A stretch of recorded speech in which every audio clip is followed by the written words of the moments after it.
Good morning, everyone here in the room and online, and welcome to this new session of our Blue Justice webinar series. The webinar series has been going for now two cycles, two seasons, and we've had a number of presentations looking at multidisciplinary perspectives on questions of equity and justice. As we deal with them in the marine and coastal socio-ecological systems management context. And we're really happy for this session to have Tony Charles with us in the room here and staying with us for a bit of time. And Tony's based in Halifax at St. Mary's University, Canada. We've had collaborations on various aspects over the years, and Tony's an economist looking at fishery systems, particularly small-scale fishery systems and coastal communities aspects. And so we're really happy to have you, Tony, with us and talking about the questions of equity for small-scale fisheries with a systems approach. So I'll give the floor to you. We'll have a 25-ish minute presentation, and then we have time for questions and discussions with folks online. Please chip in. We can't see if you've got your hands raised from the screen here, so don't be shy and just raise your hands when we come to the discussion question, or raise your voice, I should say. Thanks again, Tony. Thank you very much, Olivier. And yeah, it's a pleasure to actually be here in Brest at the moment. Haven't been here too long now, a few hours, but very nice to actually see the place again. So I'm going to talk today about, well, you can see the topic, equitable access. This is particularly motivated for me by a work I'm doing for the Food and Agriculture Organization of the UN, FAO. I'll describe it maybe a little bit as I go along, but they have a particular program that is focused on equitable access for small producers. So in the fishery context, that means small-scale fisheries. As you can imagine, there's also an agricultural and a forest context of the small-scale producers from the forest and from farming systems. So what my work with FAO is trying to do is look at the fishery side, but also that will be connected in with the farming and forest sides from an FAO perspective, because they deal equally with all of those different small producers. So that's the context, but I'm going to try to give a bit of a focus on equity today. By the way, I mean, there's 4 publications at the bottom of this introductory screen, largely so I can promote them to you. But they will come up in different ways during the talk. So I wanted to try, this slide is specifically trying to link my topic today to this seminar series of the blue justice aspect and equity at sea aspects that are inherent to this series, and how do we get, how in this talk do we get to this equitable access specifically for small-scale fisheries? So what I'm going to talk about is this idea of equity in access to the ingredients of well-being. So that'll be kind of the theme, and I'll explain the particular ingredients of well-being that I'm going to get to. And of course, technically, equity at sea would mean across all the various ocean users. And I'm not going to talk about all the ocean users. I'm going to look at it from the perspective of, so equitable access from whose perspective? That of the small-scale fishers. If you're perhaps not familiar with small-scale fisheries, I'm going to mention a little bit about what I'm looking at there. And then, although I won't really focus on this distinction of distributional equity, in other words, who's getting what, but that will be inherent to most of what I'm talking about. There's also the procedural equity issue of how fair is the actual process of decision making, and that will underlie some of the aspects I get at, but maybe won't be as much of the focus. So that then on this slide is trying to justify why I'm here today, basically. So small-scale fisheries, there are many different ideas of small-scale fisheries. If you ask today, but there was a time that the Canadian government didn't recognize that there were any small-scale fisheries in Canada. They just didn't like the distinction, really. They didn't want to use the distinction of small-scale, large-scale, because apparently all fishers are part of one happy family, or let's say an economic sector. But in fact, there is that distinction in most of the world, I would say. You can comment on different locations, but basically a small-scale fishery, the difficulty being that there isn't really a definition that's absolutely firm. It's not just a question of the size of the boat. It's not just a question of where people fish. There's a variety of contexts. So it's a bit of a relative idea of small boats versus large boats, small producers versus large producers. Again, to compare, let's say some parts of Africa with some parts of Canada, which is just one country, I realize, but in terms of the location, the magnitude of the financial investment or the value of a fishing boat can be quite high in a Canadian context, but still it would be seen in the Canadian context as small scale. So there's a lot of variability. What I've got on the screen is for me one of my favorite publications in the world. What are basically called the Small Scale Fisheries Guidelines. It looks like they're from the FAO, but FAO will want to point out that they're actually the world's guidelines. They were accepted by the countries of the world because being UN, United Nations, things get passed, agreed to by states of the world. So it's not just some body in Rome. These guidelines are really interesting, and this is where I want to draw the connection to this fishery systems approach that I claim to be using in the talk today. They don't particularly say this in these guidelines, which you can get online, and they're actually very readable, and I'll mention a bit more on them. They don't say they're taking a systems approach necessarily, but this document is, while it says it's about small-scale fisheries, I would say it's actually a guidance for fisheries of all sorts. And the reason is because it does take a fishery systems approach. It doesn't just look at my original training. Like that's a long time ago now. I've started out with looking at models of fish and boats, basically, the fishing process with fish and boats. There were no people involved in the original analysis that I learned about. There were no people there, just fish and boats. There were no ecosystems either.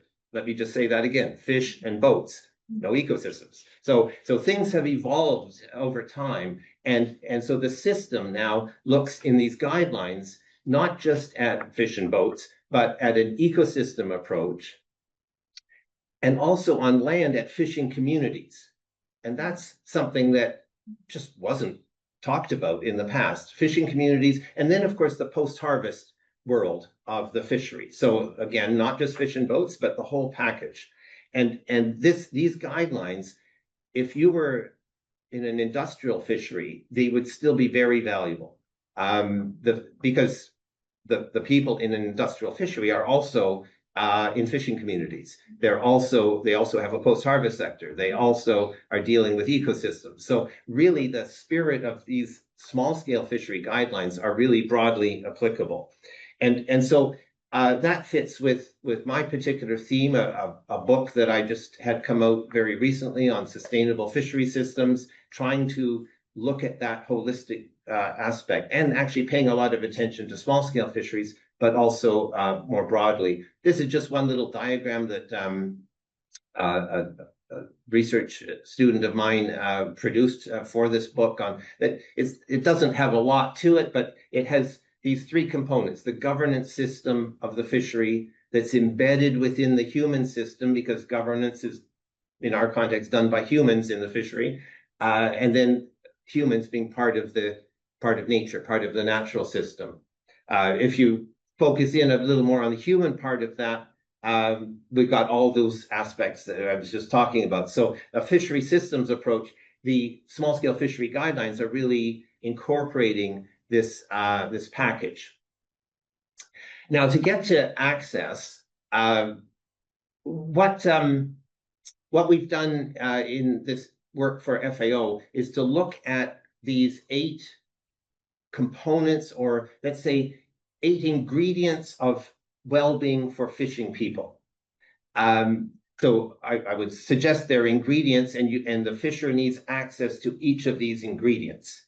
So fish, I think we'd all agree that fishers need access to fish in order to secure their well-being. I mean, that's not really much magic there. But then let's go on from that. Access to space.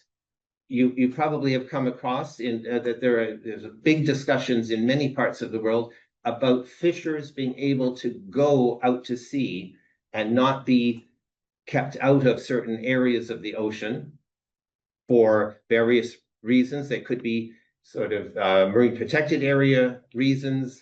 They could be areas where fishing is just not allowed because there are other economic activities there, like, for example, fish farming or tourism areas. There are many different reasons. So fishers need access to space. And then I'll move a little more quickly here, because some of these I think are perhaps fairly obvious. Fishers need to be able to sell or get their fish out where it needs to go. If it's the market might be very local, or the market might be international, but they need access to markets, to financing and credit, so they can actually have the funds to operate. Number 5, social security and social protection. Well, technically, a fisher doesn't need access to social protection. I mean, it's not the same, perhaps, as access to fish, but being able to be secure in your livelihood, to be secure that you have the social security, or the social safety net, is really crucial. So that is actually a form of essential access for well-being. I mean, without that, you're really lacking in security. If the fish aren't there one year, what do you do? Well, social protection is supposed to help you over the hurdle. Access to technology can be big. That includes everything from fishing boats and gear through to mobile phones to communicate. So there's a lot of comes in technology. Information and knowledge is a big one. In fact, I'll show you in a moment. It's well represented. And then finally, and perhaps a little bit also not often thought about, is legal services, legal capability, the ability to sometimes to take something to court. So these are the 8 components that we're looking at. There's a lot to it, of course. You know, some people can devote their lives to looking at markets, for example, or social protection, or so on. So it's looking at all these together is a lot of commitment.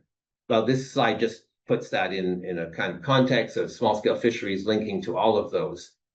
I want to come back to the guidelines for a moment and very quickly show that in fact these 8 components of access arise in those guidelines that I was mentioning. And so again, they're small scale fishery guidelines, but they apply more generally. And I'm going to go very quickly here, because that's just a lot of clauses of these guidelines. But I'll just show you here very quickly some quotes from the guidelines, just to give you a flavor. And this is also a flavor of what's meant by those different forms of access. Access to resources and space is in the guidelines. This is, again, just one example.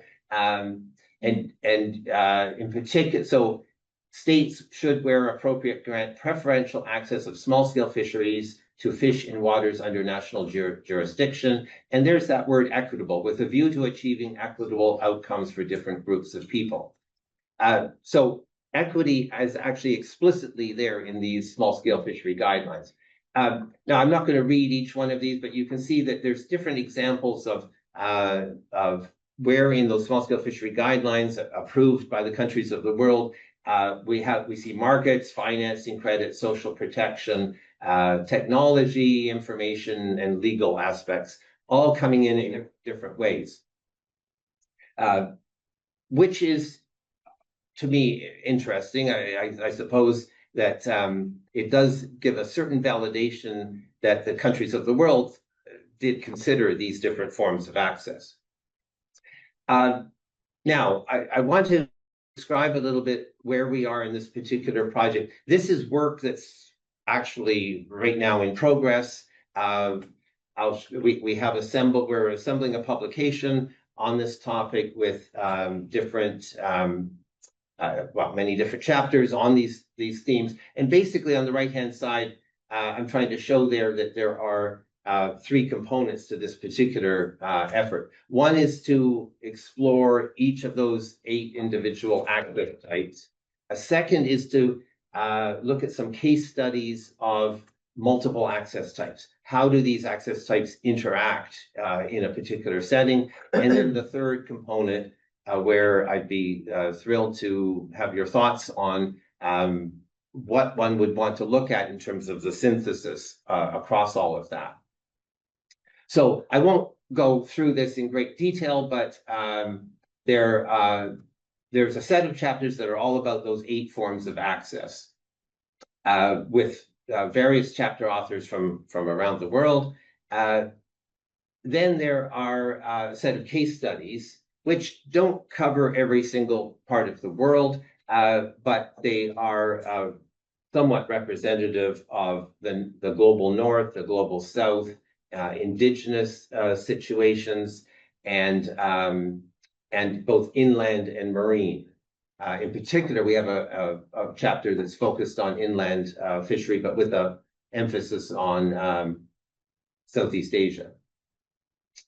And then for the synthesis, what we're looking at is a number of issues, and I won't go through these in great detail, but when you are thinking about access issues, I'd be interested in what you would want to be thinking about in terms of looking at these case studies and access issues. Down at the bottom there are some particular themes that we are indeed synthesizing across these different chapters and case studies, looking at gender, for example, looking at climate change issues, looking at there's an acronym that's thrown in there, GBF, the Global Biodiversity Framework, that's just been relatively recently adopted by another UN agency, a Convention on Biological Diversity.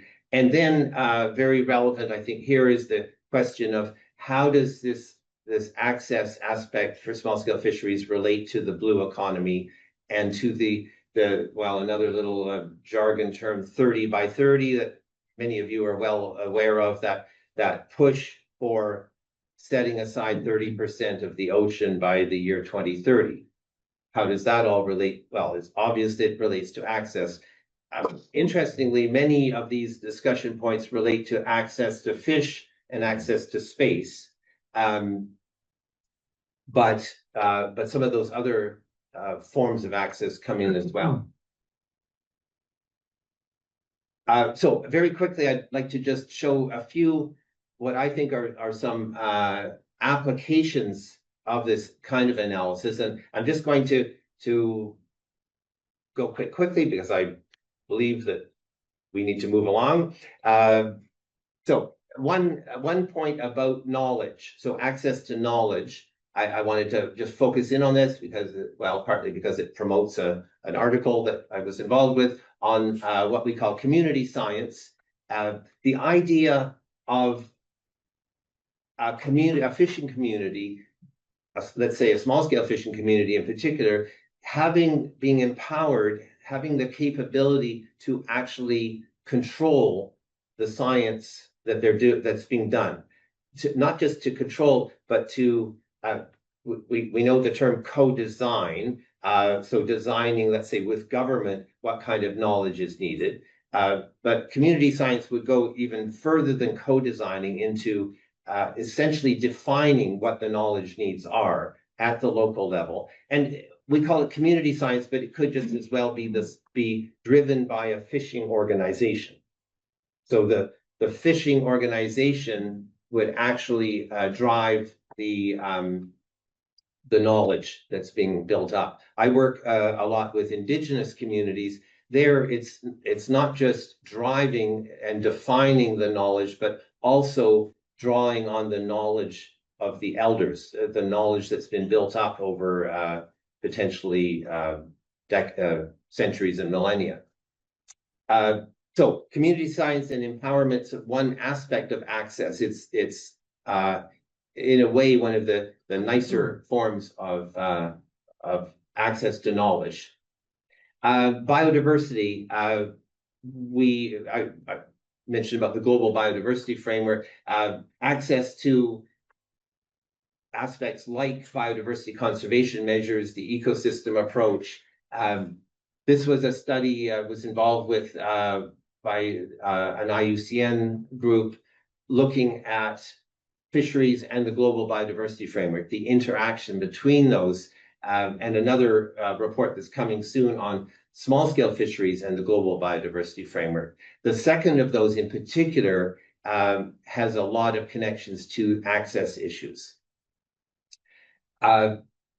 Protected areas, a big topic, I'm sure, around here and in my home area of Canada, and actually also in the global south. It's a big topic of where do you put a marine protected area, and how does access relate to that? I mentioned that earlier. The new concept of other effective area-based conservation measures, OECMs, is another case where the ocean is being set aside, but in the OECM case, there's more potential for fishing communities to actually control the process. There is at least that potential if it's done well.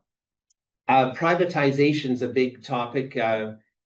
This was a recent article I had on privatization from a coastal community perspective that's within a volume, an issue of maritime studies by Martin Bavink and Achim Schuter on looking at privatization broadly in the ocean context. And I think the small scale fishery access question is a very big one there. Rights-based approaches, looking at how coastal communities, small-scale fishing communities have access along the coast. So it's not, again, it's that question of space, which I didn't really get at earlier, not just aquatic space, but terrestrial space as well. You may have come across, there's cases in, especially in the global south, where government developments and private sector developments actually close off the access from a fishing community that's not directly on the coast to the coast. So there are big issues of access there. A pet project of mine looking at stewardship, fishing people taking care of their local resources. So I got into this topic of environmental stewardship for small-scale fisheries, partly out of just being so impressed with my fishing communities in the Canadian context, how much environmental stewardship work they were doing. Then it became apparent that that's happening around the world in many different places. Local fishers doing local stewardship, fishing organizations being really involved in that. But one of the enabling factors that actually makes that possible is certainly access. So the access for fishing communities is actually essential to be able to have the capability to do the stewardship. Indigenous perspectives, I mentioned already. I just this project called environement on the left-hand side with a website there is really inherently about Indigenous access. And again, in my location in Canada, that's a really crucial topic. So I'm going to finish there. Hopefully you might have some thoughts, some comments, maybe some suggestions for this FAO work. I'd love to hear more. Thank you very much.